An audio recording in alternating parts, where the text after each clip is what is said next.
back with comedian David Boyle, and I'm quitting alcohol. So my son's sick, my daughter's got diarrhea, my dad is going in for hip surgery tomorrow. No, it's the next day, in 2 days' time, and he thinks he's gonna die. So it's all fucking happening. My fucking dad, he had hip surgery. He had a hip replacement. I think it was about 18 months ago. A misdiagnosed staph infection fucking ate away at his hip. So they had to take his hip out and replace it. And so when they did this hip replacement, because he had the staph infection, they couldn't do it the normal way where they, fucking weld the hip replacement to the bone. They used a concrete fucking adhesive thing. And for the last year, my dad's just been limping around, just fucking pushing through, doing like 5K walks every day, in pain, going to the gym, just doing everything in pain. And it's obvious to everyone around, my wife's sister, her husband, me, everyone. We were like, why don't you go in early and see what's going on? The pain shouldn't still be there. He's like, it's nothing, fucking, what's he going to do? I don't want to disturb the guy. I'm like, what the fuck are you talking about? We were all fucking nagging him for like 6 months. And then finally we went to dinner one night and it was just enough. We're like, all right, if you don't want to fucking get it checked, don't. Who gives a fuck then? Live with it. That's it. We've said all we can say. He's like, yeah, I'm just going to fucking live with it. Then 2 weeks ago, he had an appointment with the surgeon, a checkup, to see how his hip replacement is. And the fucking surgeon showed him the x-ray, said the fucking concrete adhesive has cracked. It's opened up. We need to get you into fucking surgery and do another hip replacement ASAP. So we were right, but like it is always with these matters, it doesn't really fucking matter in the end if you're right or not. And I can fully understand that dad wasn't fucking overly excited about going in for another fucking hip surgery. Not hip surgery, replacement.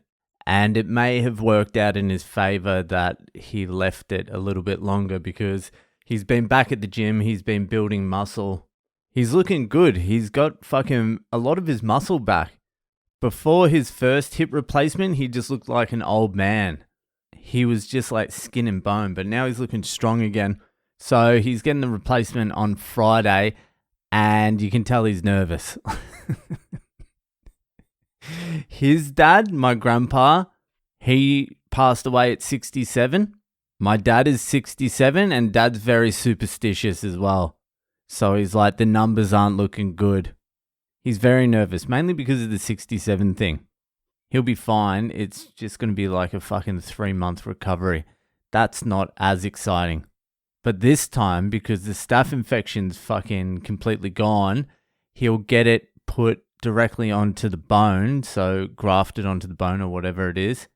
It won't be fucking glued there with some fucking putty and crack open.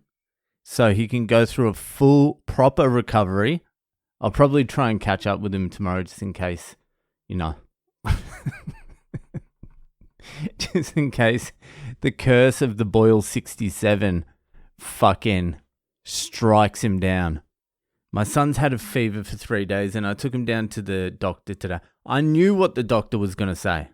Nothing, as usual. I was like, yeah, he's had a fever for 3 days.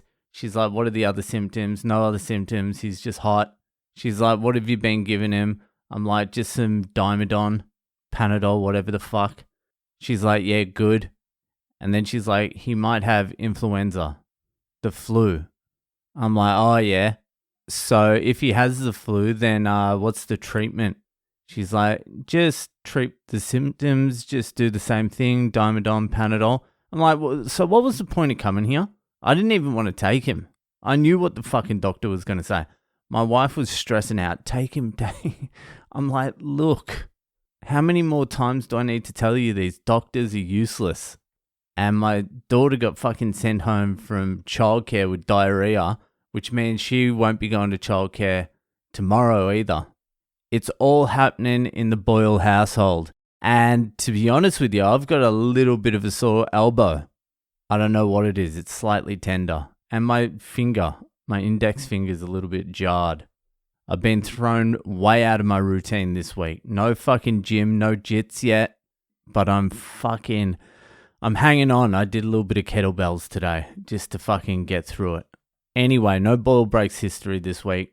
I haven't had time to fucking research anything because I do such thorough research every Boyle Breaks history. Anyway, that'll fucking do it for today. If you're enjoying the podcast, share it around and I'll see you the fuck later.